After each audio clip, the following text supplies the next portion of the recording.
Bonjour à toutes et à tous et bienvenue sur Mosaïque.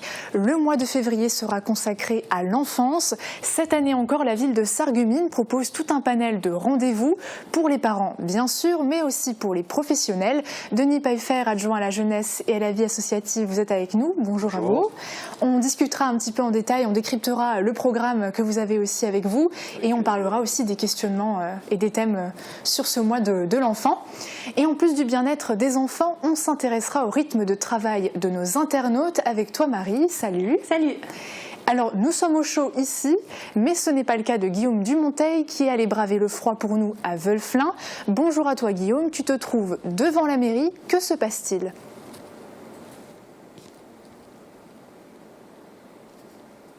Oui, effectivement, Uranie, ici, fait un petit peu plus froid que sur le plateau. Je veux bien te le dire, effectivement, il fait plus froid ici que sur le plateau de Mosaïque.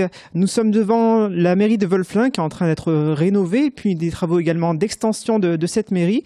Et l'entreprise Ferdinand Beck est en train de réaliser ces travaux. Et tout à l'heure, nous aurons l'occasion de nous entretenir avec le chef des travaux, Michel Scheuzer, qui nous expliquera comment le froid impacte l'avancée des travaux. Et puis nous dira également que les travaux ont été pénalisés par des longues journées de pluie qui ont ralenti un petit peu la bonne marche des travaux.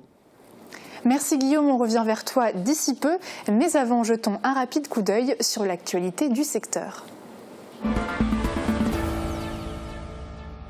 Der Phasebub est sorti, was war ich war. Ce journal satirique est né en période de carnaval en l'an 1900. Son nom était Die Fasching Zeitung jusqu'en 1954. Puis il est devenu Der Phasebub. Il se veut satirique et caustique et jette son dévolu sur les personnalités locales qui y sont souvent ridiculisées. Il est en vente dans les bureaux de tabac. La grève des enseignants ne mobilise pas sur le secteur. Les syndicats revendiquent davantage de postes d'enseignants et le retrait de la réforme sur l'accès à l'université. Sur le territoire de la Casque, on ne comptait aucun gréviste dans les collèges Fulrad, Himmelsberg et Val-de-Sarre et de 1 à 4 professeurs absents au lycée Henri Nominé et dans les collèges Douaneau de Sarralbe et Jaurès de Sarreguemines. Ils sont sélectionnés pour découvrir la fonction de législateur. Les CM1 et CM2 de Saint-Jean-Rohrbach vont représenter l'arrondissement de Sarreguemines. Ils iront à Paris découvrir le travail du député dans le cadre de l'opération Le Parlement des enfants. Hier, ils ont eu droit à une belle entrée en matière avec la présence de la députée Nicole Triss. L'accueil de la médiathèque sera réaménagé. 11 ans après sa création, des travaux seront menés pour un montant de 350 000 €. Ils seront couplés avec le renouvellement de l'informatisation, l'objectif étant d'interrompre le service une seule fois. Bouliste par tous les temps, à Woustviller, le pari pouvait paraître osé, mais le constat est sans appel. Le boulodrome, ouvert 6 jours sur 7, ne désemplit pas. Et la raison est simple, les joueurs n'ont pas le ciel et la pluie sur la tête, mais un bon toit qui leur permet de pointer et de tirer dans d'excellentes conditions. En attendant impatiemment que le soleil revienne au-dessus de la Moselle, voyons ce que nous réserve la météo de demain. Avec le Crédit Mutuel, partenaire des grands événements sportifs.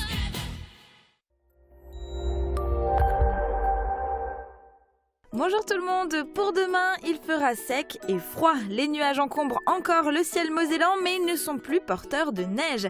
Ils laissent même la possibilité à quelques éclaircies de se faufiler.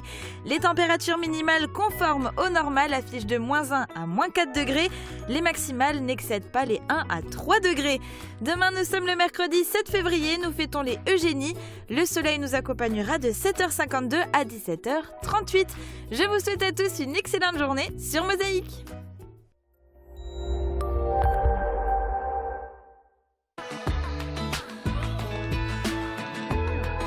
Ravalement de façade, crépissage, isolation extérieure, ne cherchez plus, faites appel à Eurofaçade. C'est la fin des hostilités entre les salariés des entreprises métallurgiques et les patrons. Après plus d'un mois de conflits et de discussions sans ouverture, le syndicat IG Metall et le patronat ont enfin réussi à s'entendre. Bilan donc des accords, une augmentation de 4,2% des salaires sur 2 ans contre les 6% demandés par les salariés. Mais le patronat n'a pas dit oui à tout. Si la semaine de 28 heures a été adoptée, aucune compensation financière n'est envisageable.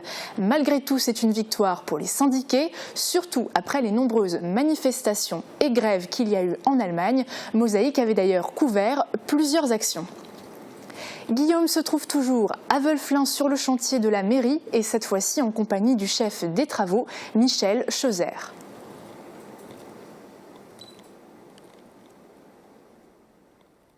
Oui, Michel Chauzer, ça fait depuis le début de semaine qu'on est avec des températures négatives. Comment ça vous dérange ici au niveau des travaux de la mairie de Wölflin ? L'avancement, bien entendu, parce que là on ne peut pas travailler avec les mortiers et tout ce qui gèle, tout ce qui est en rapport avec de l'eau, quoi. Voilà. Et donc on fait des travaux préparatifs, démolition et tout ce qu'on a dans notre marché. Tout ce qu'on peut pas faire, tout ce qu'on peut pas faire quand il fait trop froid, quoi. Ouais. Et vous avez aussi dû faire face à la pluie, ça vous a aussi impacté ici au niveau du chantier ? Bien entendu, la qualité n'est pas la même. On ne peut pas maçonner sous la pluie, ça retarde, ça fait pas. Les joints, les agglos sont archi trempés, le mortier, tout ça se fait pas bien. Ça se marie pas bien la pluie et la maçonnerie. Non. Du coup, le chantier prend un peu de retard ? Le chantier prend un peu de retard, bien entendu, suite à ces événements, hein, c'est clair. Hein, voilà. En plus de ça, travailler sous la pluie, c'est notre pire ennemi. Hein, de tous ceux qui travaillent dehors. Hein, voilà.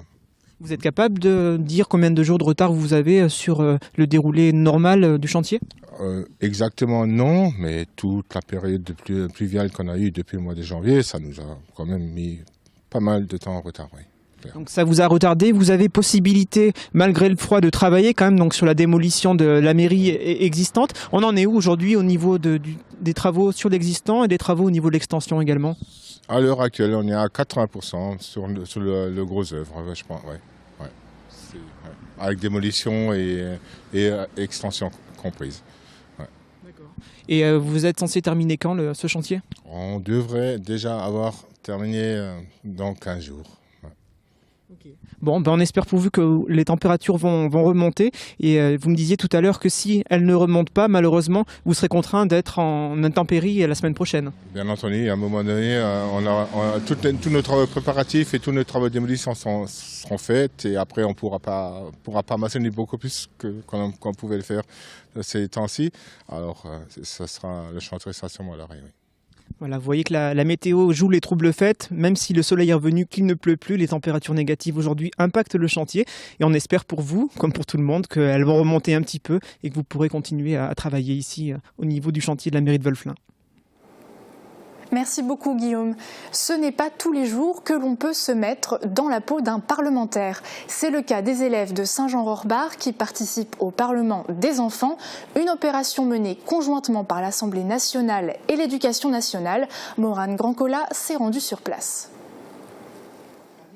Ils ont la chance de participer à la vie politique. Dans le cadre de l'opération Parlement des enfants, ces élèves vont devoir proposer une loi sur un thème donné. Cette année, c'est la biodiversité qui est mise à l'honneur. Les 23 élèves de CM2 de l'école de Saint-Jean-Rohrbach ont été présélectionnés pour établir un projet de loi qui sera, peut-être, présenté à Paris par Nicole Triss, députée et marraine de leur démarche. L'école de Saint-Jean-Rohrbach a effectivement été sélectionnée. Je suis très fière, très honorée d'être la marraine de cette école-là. Je suis venue ici pour les rencontrer, pour discuter avec eux de ce qu'est le Parlement des enfants. Je me suis aperçue aussi que c'est une école qui est singulière parce que effectivement elle fait partie de la sélection du Parlement des enfants, mais il y a également un conseil municipal des enfants. Parmi eux, et puis il ne faut pas oublier que c'est une école d'éducation prioritaire, donc je trouve remarquable que cette classe-là, donc CM1, CM2, avec leur instituteur, ait décidé de se lancer dans une un autre prisme de l'instruction civique qu'est le Parlement des enfants. On doit avoir une réflexion au sujet de la biodiversité cette année et élaborer une proposition avec eux. Ce sont eux qui vont, à partir d'un thème, réfléchir sur ce qu'ils aimeraient apporter concrètement sur le terrain au niveau d'une proposition de loi. À la clé, les honneurs de la République et l'aboutissement de leur proposition de loi. L'enjeu est énorme pour cette école rurale d'éducation prioritaire. Le projet de loi est à rendre au plus tard le 21 mars. En attendant le verdict au mois d'avril, les élèves mettent la main à la pâte sous l'œil attentif de leurs professeurs. Le département de la Moselle ne figure pas au tableau d'honneur. Les chiffres de la délinquance et de l'insécurité routière pour l'année 2017 ont été présentés à la préfecture la semaine dernière. Côté route, c'est un bilan mitigé. 52 morts sont à déplorer en 2017, soit 5 de plus qu'en 2016. Par ailleurs, 3000 suspensions de permis de conduire ont été effectuées. Des chiffres qu'il ne faut pas prendre à la légère, d'après le préfet de la Moselle, Didier Martin, qui a répondu au micro de nos confrères de Mirabel Télé. J'en appelle évidemment à un sursaut des Mosellans par rapport à ces problématiques d'insécurité routière. Il y a eu beaucoup trop de drames sur nos routes en 2017 et j'espère que le nombre de morts sur nos routes va baisser de nouveau en 2018. Il y a quelques années, les résultats étaient moins mauvais que ce qu'ils ont été en 2017. Ça veut dire que ce n'est pas hors de portée. Mais ce qui est en jeu, ce sont les comportements humains, le respect du code de la route, le respect des vitesses, conduire quand on n'est pas sous l'emprise de produits alcoolisés ou stupéfiants, sont évidemment des règles de bonne conduite. Et attention au téléphone au volant, puisque les forces de l'ordre signalent que de plus en plus d'accidents, parfois mortels, sont liés à l'utilisation du téléphone portable au volant. On sait bien que parler au téléphone, voire pire, faire des SMS, c'est pas compatible avec une conduite sûre. Les cambriolages sont également en haut de la liste des délinquances en 2017, avec près de 3500 logements touchés dans le département. Et puis, autre fait alarmant, celui concernant l'augmentation de 30% des violences sexuelles. Le préfet de la Moselle nous explique les raisons de cette hausse. En 2017, dans l'ensemble du monde, notamment à partir de ce qui s'est passé aux États-Unis, l'affaire Weinstein, dans l'ensemble de la France, mais également en Moselle, on constate une forte augmentation des faits de violences sexuelles qui ont été portés à la connaissance des forces de l'ordre. Ça ne veut pas dire qu'il y a eu plus de violences sexuelles commises en 2017 en Moselle, mais les forces de l'ordre ont été informées de choses dont peut-être les familles n'osaient pas parler précédemment, notamment les femmes. Et donc c'est vrai, plus 30% de déclarations de violences sexuelles en 2017 en Moselle, contre une augmentation qui est déjà de 10% au niveau national. Pour 2018, le préfet mise sur une pleine sécurité avec un renforcement des contrôles aux frontières en raison de la menace terroriste déjà bien présente en 2017 et puis une surveillance plus forte pour lutter contre l'immigration irrégulière et les différents trafics sur le secteur. Autre évolution incroyable mais positive cette fois, celle du boulodrome de Wouswiller, une fréquentation qui ne fait que s'accroître, de plus en plus d'ambition, bref, des réussites qui font le bonheur du président du club. Mosaïque s'est rendu sur les pistes. Joseph, est-ce que vous êtes un président heureux ? Très heureux. D'avoir un complexe comme ça, oui, on peut être que heureux. Et Joseph a de quoi ? D'abord, la fréquentation du boulodrome. Ouvert 6 jours sur 7, il accueille les licenciés de 14h à 19h. Le mercredi, la structure est ouverte en continu jusqu'à 22h. En moyenne, une quarantaine de personnes par jour. Il y a beaucoup de gens qui viennent des alentours de Sarreguemines, Forbach, Sarralbe, Roulin et partout quoi.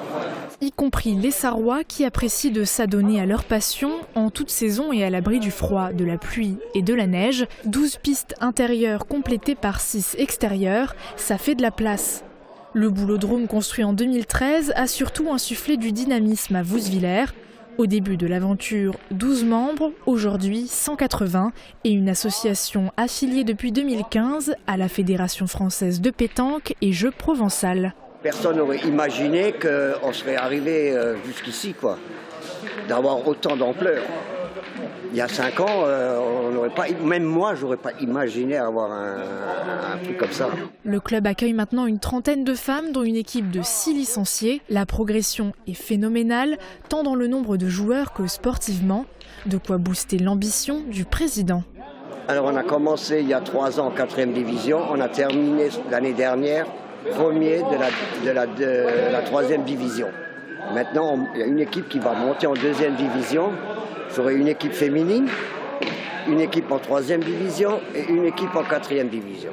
Il faut dire aussi que chaque fois qu'on a fait le concours CDC, c'est-à-dire concours des clubs, on a toujours terminé premier. Une équipe a toujours terminé premier du groupe.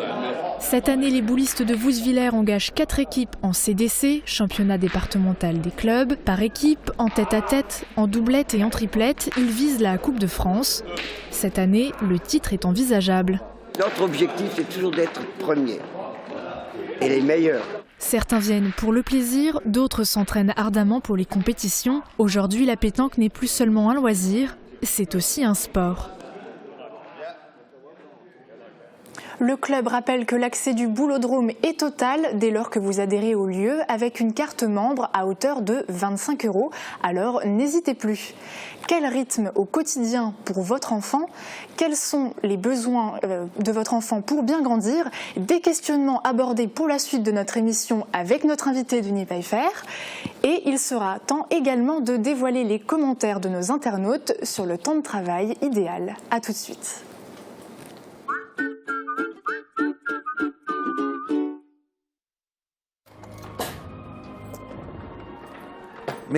Mais où tu les as mis?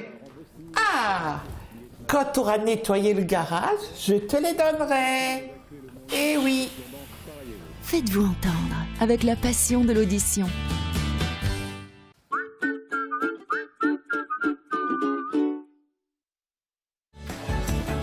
L'esprit de la fête de carnaval se vit avec Mosaïque. Dimanche 11 février dans les rues de Putelange.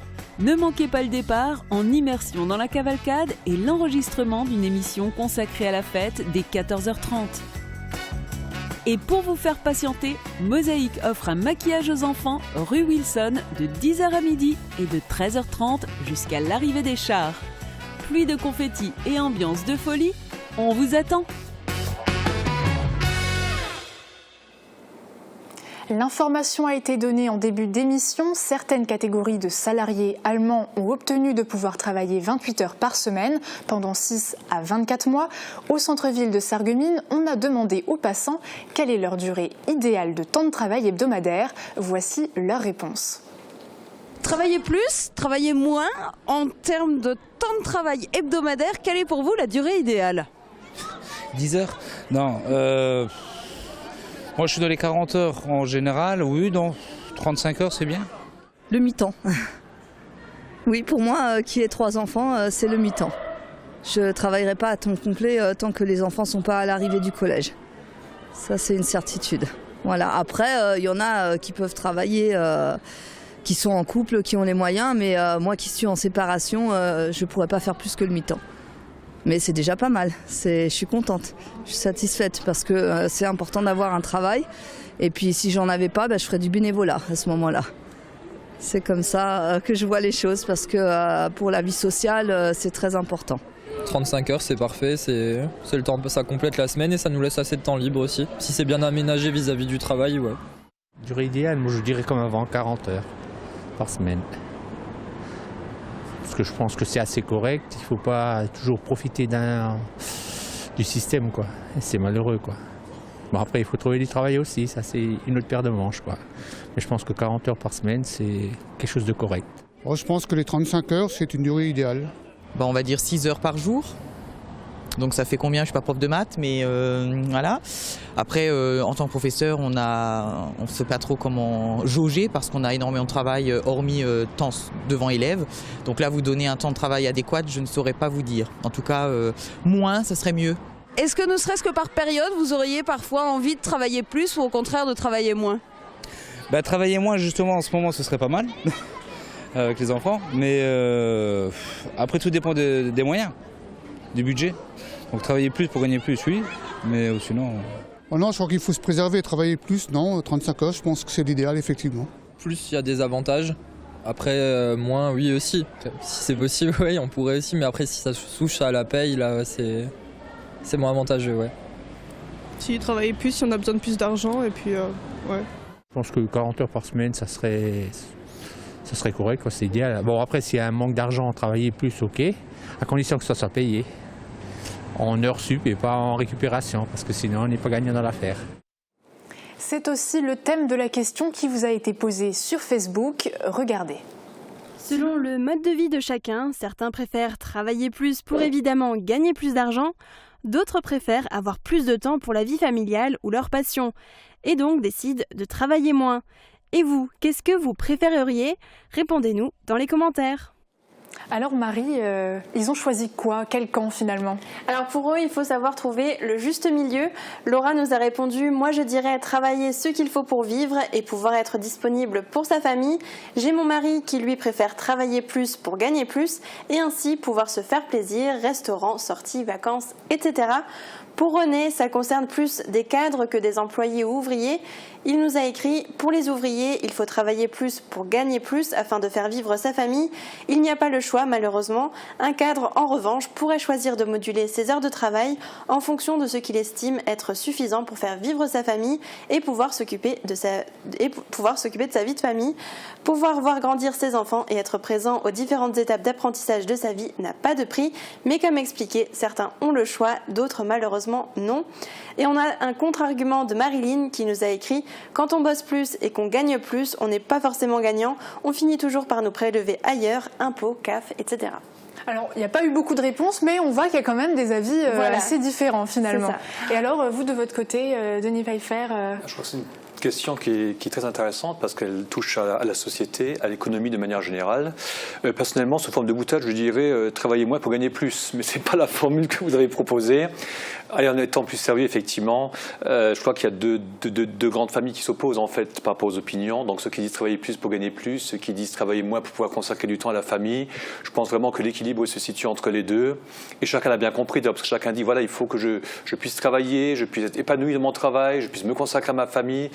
Donc l'horaire idéal, et je crois qu'on l'a dit dans la palette et l'échelle, c'est entre 35 et 40 heures. Après, où mettre le curseur? Il y a une histoire de compétitivité aussi. Et puis c'est une affaire personnelle aussi, il faut voir où est-ce qu'on est gagnant. Personnel quand on peut, évidemment, mais sinon de manière générale, je crois que c'est quelque chose qui doit se discuter au niveau politique, syndical, gouvernemental, et c'est vraiment une question très vaste en fait, et je comprends, et qui passionne les gens parce que ça touche au quotidien.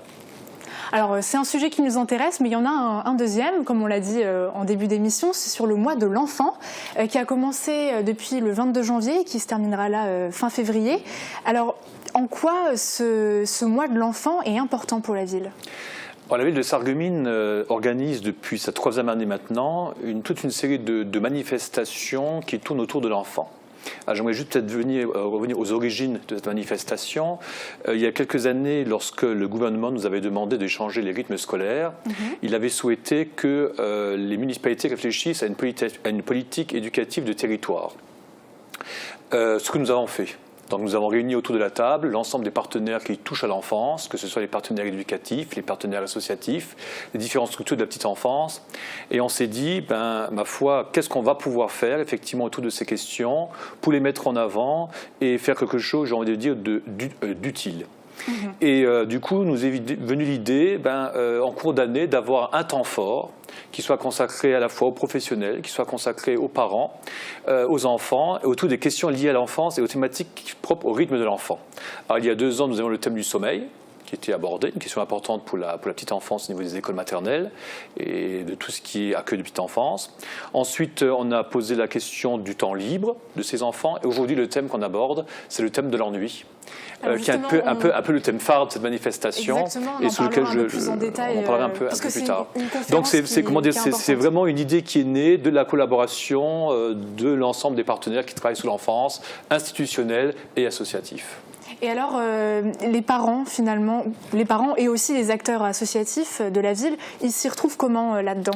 Il y a plusieurs manifestations. Il y a tout d'abord des manifestations qui sont à destination effectivement des professionnels, qui vont effectivement être informés par rapport au bien-être, par rapport à la sophrologie, par rapport au yoga.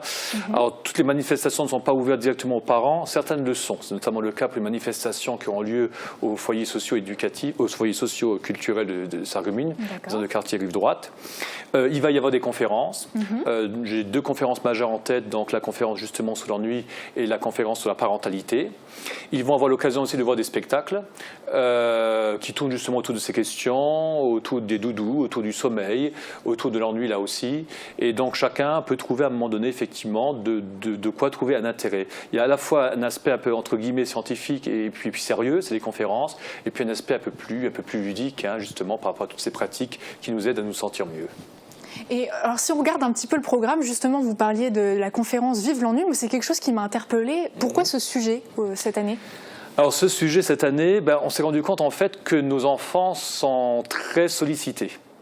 Quand on voit le rythme de l'enfant, donc le matin ils vont à l'école, ensuite pour certains d'entre eux ils vont dans le périscolaire d'entre-midi, donc ils sont transportés à la cantine, il y a un temps de réflexion qui est fait, un temps d'animation, ils sont dans les transports scolaires, ils reviennent de nouveau à l'école, et puis ensuite pour certains d'entre eux ils sont sollicités par les activités extrascolaires, périscolaires. Même les écrans aussi aujourd'hui. Oui, les écrans aussi, tout simplement ils rentrent à la maison, ils ont les écrans, le téléphone, etc.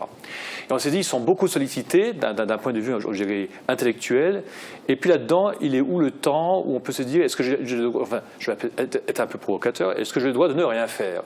Est-ce que quelque part à un moment donné, je n'ai pas un temps où je vais pouvoir en tant qu'enfant me reposer, où je vais pouvoir me détendre, et puis pourquoi pas, osons-le, m'ennuyer? Parce qu'au bout du compte, quand on s'ennuie, quand on y réfléchit bien, quelle est la question qui vous vient en tête? Enfin, on était tous enfants, on a tous dit à nos parents à un moment donné, je m'ennuie. Oui, exactement. Et puis nos parents disaient, trouve vite quelque chose à faire. Et quelque part, l'ennui, c'est ce que va dire un peu notre conférencière, Madame Virginie Lafitte, psychologue, psychothérapeute et clinicienne. Elle va nous dire, l'ennui, il ne faut pas voir ça comme quelque chose de négatif. Au contraire, c'est quelque chose qui va susciter de la part de l'enfant de la curiosité, de l'envie d'imaginer quelque chose de nouveau, de l'envie de trouver une activité, justement l'envie de ne pas s'ennuyer. Et quelque part, c'est très positif pour lui parce que ça va favoriser son imagination. Et on se dit, on a envie de dire aux parents, c'est vrai, on est toujours en train de les solliciter dans le sport, dans les loisirs, le théâtre, les activités, mais laissez-le aussi un peu s'ennuyer, un peu se reposer, et de lui-même, c'est quelque chose qui sera positif au bout du compte. Donc ça, c'est une des conférences phare. Ça, c'est une des conférences, c'est celle qui aura lieu effectivement ce jeudi soir au casino des Faïenceries à Sarreguemines. Et il y en a une deuxième par rapport à la parentalité et les cultures. Au centre socio-culturel de Sarreguemines. Ça sera le jeudi 15 février.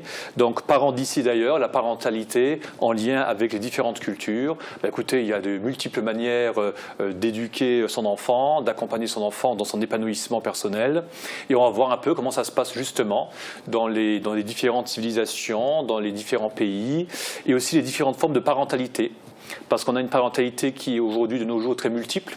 Pendant longtemps, on avait la parentalité traditionnelle, donc papa, maman, couple marié qui s'occupe de l'enfant, souvent la maman à la maison d'ailleurs, le papa au travail.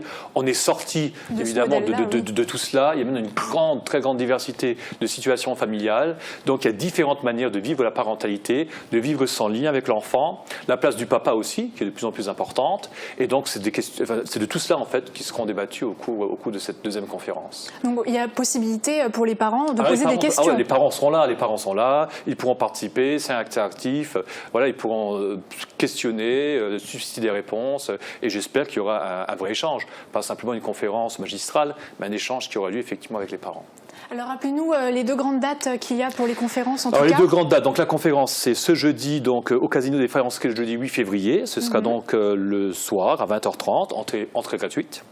Et puis au centre socio-culturel de Sarreguemines à 16h par contre, le jeudi 15 février, donc maison de quartier rive droite. Voilà. D'accord, très bien. En tout cas, c'est noté. Merci beaucoup d'avoir été avec nous. On rappelle également que le programme est sur le site. Tout à fait. On a quand même un programme qui est dense sur l'ensemble du mois, des activités extrêmement variées. Alors pour avoir toutes les informations, n'hésitez pas à aller sur le site de la ville de Sarreguemines où vous aurez l'intégralité des dates et des rendez-vous fixés. Très bien, merci beaucoup d'avoir été avec nous sur ce plateau. Merci également à toi Marie d'avoir été avec nous. Toujours avec le sourire en plus. Et pour terminer cette émission, je vous propose d'en apprendre plus sur les pictogrammes apposés sur les emballages des produits que nous achetons. Que signifie-t-il? Merci d'avoir suivi notre émission, passez une belle journée et à bientôt.